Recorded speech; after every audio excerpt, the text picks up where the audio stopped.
I would like to know. I don't want to dive into it yet, but maybe if we remember and we can come back to it. Yeah. Like how you, how you found that podcast. Well, let's just talk about it now. Random. We'll go back. Yeah. So you just found a podcast randomly. A random podcast, yeah. And it was this tree hugging. He went off of Buddha, popcorn Buddha. So he's like a hippie looking guy, super relaxed, super nice, super cool guy. And he was sitting on a couch doing a podcast, and he had all of his flavors of popcorn. One of these By times, himself. Yeah, by himself. One of these times if we have a follow-up, I'll bring all the popcorns kind of like he did, and we'll do samples of he had weird ones. That would be cool. I'd love to do that. And his passion, once again, how do I say this the right way?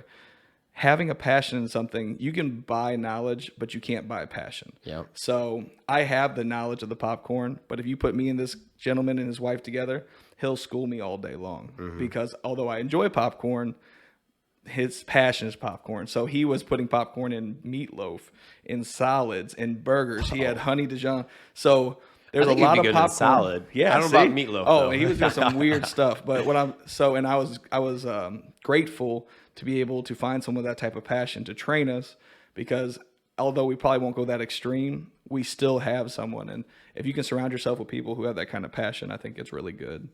Because So when you listen to this podcast, this dude's like, I'm moving to Lynn, Missouri. Yep. And did you decide like I'm going to DM him, or did you find a way to? No, get his I number? walked in and said, "You don't know me." Oh, so you waited until you moved to Lynn? Yeah, and I walked into his business and said, "I know you. You don't know me. I followed you for all these times. Because as soon as I saw that podcast, I followed him on Facebook.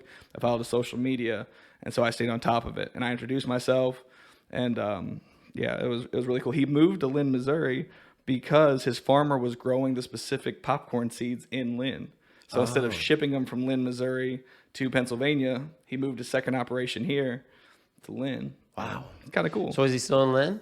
No, I think they moved back to Pennsylvania. So Interesting. yeah, kind of unique. Yeah, that dude definitely seems like he's passionate about it, but it almost seems like fate. Yeah, it is. A fate and an opportunity. Yeah, because I mean, the off chance that you find a random podcast and then the dude just happens to be moving to Lynn is Missouri. insane. Yeah, I mean, for sure. the chances of that ever happening are slim to none. Yeah, and then it ended up someone came in one day and they knew because we were selling them before I even bought the business.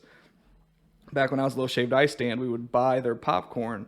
They called it cornfetti, which is our unicorn popcorn. It's different flavors, and we would put it in our ice cream. So I was purchasing from them way before, and someone came in. They knew that I was big on popcorn Buddha. They said, "Hey, did you know they're selling their equipment?" And I was like, "What?" So I left that day. I just drove up there, and and that's what we ended up doing. And once again, Sweet. not to go off on too much of a side note, but I want to say 80% of my business transactions, I don't have money. So it was talking. And I went in and said, I have X amount down. I can pay you X amount a month for X amount of time. And they said, let's do it. Yeah. And they trained me. So it was really cool. No, yeah. Oh, yeah.